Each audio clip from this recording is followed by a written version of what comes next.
Thanksgiving betrayal uncovered. The room went dead silent after his mom called me a homewrecker, her voice ringing out over the turkey like a gunshot.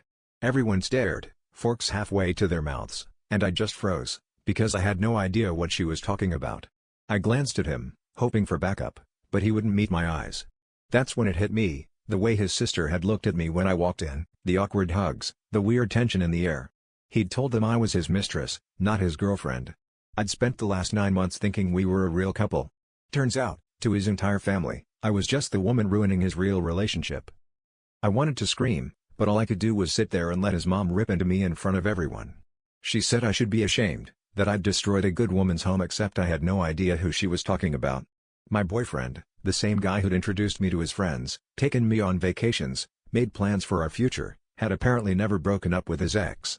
His mom spat her name like a curse, and I realized, with a sick feeling, that he'd brought her to Thanksgiving last year. The same seat I was sitting in, the same family jokes, just recycled for a new face.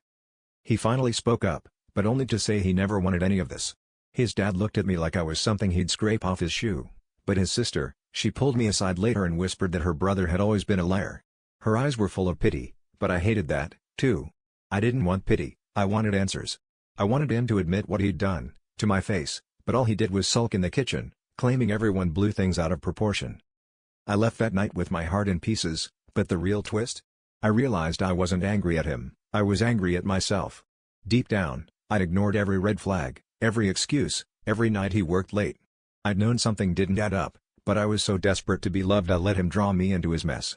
Walking out of that house, I promised myself this would be the last time I ever let someone else's lies write the story of my life.